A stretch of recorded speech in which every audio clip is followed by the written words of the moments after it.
let's circle back to kind of your beginnings in boxing. I know you grew up in Brooklyn, born in Brooklyn. Tufts, Harvard background, obviously very well educated, business-wise, everything like that. And then sort of tell the people what brought you to boxing, the business of boxing. Well, I mean, start with the fact I'm a 6-year-old kid, and the two sports I'm a diseased fan of, going back to when I could barely walk and talk, were boxing and baseball. So those are my first two loves, and now I'm, managing partner of two AA minor league baseball teams, the Montgomery Biscuits and the Richmond Flying Squirrels. And boxing, obviously, I've had a pretty good run.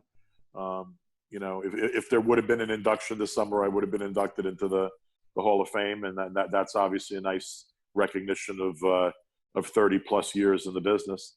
Mm-hmm. I remember watching Nino Benvenuti fights with my grandparents when I was a little kid on like Wide World of Sports and stuff. And Ali just transfixed me from the time I could remember. He was my first sports hero in boxing, Benvenuti and Ali. And I never stopped. My love for Ali carried me through. I knew so much about boxing before I started working in the sport. It's almost like it was destined, sort of. And interestingly, I got the job at HBO Sports as the lawyer for HBO Sports, and then eventually I took over the boxing program. I reported to Seth Abraham, but I ran the boxing program for over a decade at HBO. Yeah. I was interviewing for a job to be the chief lawyer for the New York Yankees, and that was 1989. And I went through this whole series of interviews with Yankee brass. And I remember a guy named Arthur Richmond, who was a big executive at the Yankees, and I interviewed with him, and I interviewed with a couple other Yankee executives, and they loved me, and I was a huge baseball fan. And I was getting called in for a final interview where 3 of us, I think, were going to meet with George Steinbrenner, and he was going to select one for the job. I got up that morning. I took the day off from the law firm I was working at, had my suit on, I had my resume in my pocket, my cell phone I was carrying, and back then the cell phones were like 20 pounds. And I was supposed to go up to the Bronx, and literally a half hour before I left my apartment, I get this call from George Steinbrenner's secretary, and she's like all sheepish. And she's like, Lou, I know you had this interview scheduled. I know you probably took the day or the morning off, but the boss changed his mind. He's eliminating you because he thinks you're too young. And I was still in my 20s. And I guess the other guys who were interviewing for the job had me by a few years in experience. And Steinbrenner decided he wasn't hiring some guy in his 20s to be his general counsel. So then I think the lady felt so badly for me, who was his secretary. She's like, I don't know if this helps you, but one of the other 2 guys that's going to be interviewing for this was also interviewing to be the head lawyer for HBO Sports. And I think he's going to get the job here. So maybe that'll mean that the HBO job's open if you're interested.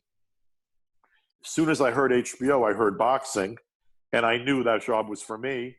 And I literally left my apartment right that moment. Instead of going up to the Bronx, I walked from my apartment to the HBO building. Back then, it was before 9/11 by about 10 years. So I just snuck right past the security guards, and I went up and I charmed the chief lawyer at HBO, the general counsel of HBO. I charmed the secretary into introducing me to the chief lawyer. The guy thought I had such big balls to sneak in to talk to him that he invited me into his office, and he told me, well, we're about to hire this other dude. And I'm like, well, you're going to hire the wrong fucking guy. And he goes, well, that's pretty cocky. Like, why are you saying that? I go, because, well, I went to Harvard Law, and my grades were good, and I was top of my class at Tufts University, and I went to Regis High School, by the way, high school of Dr. Anthony Fauci. And I said, I got a great resume, but nobody you interviewed knows more about boxing than me. I will guarantee you that no one knows more about boxing than me. So he started laughing. He chatted with me for like a half hour, and then he sent me up to Seth Abraham's office. And Seth and I were both 2 kids from Brooklyn. And, he's a Jewish kid from Brooklyn. I'm an Italian kid from Brooklyn. We both love boxing and baseball. We spent a lot of time talking about baseball that day. And then when we started talking about boxing, I think Seth will be the first to tell you that it became clear to him that I knew more about boxing than he did. And that was Friday afternoon. And Monday morning, I got a job offer to work at HBO Sports. And I took a huge pay cut. I took a pay cut of like 1/3 of what I was making. I was a hot young lawyer at a big firm, Sullivan & Cromwell. I was making really good money. But I took a pay cut, like I took 1/3 of my previous salary. But thank God, like my rise at HBO was pretty quick.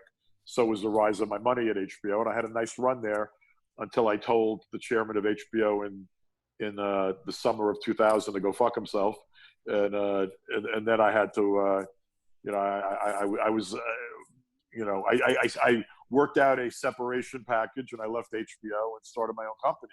But starting my own company allowed me to acquire baseball teams, allowed me to start a production company, allowed me to act. Yeah. And, mess around in that area. I produced another number of documentaries. I was an associate producer of The Fighter.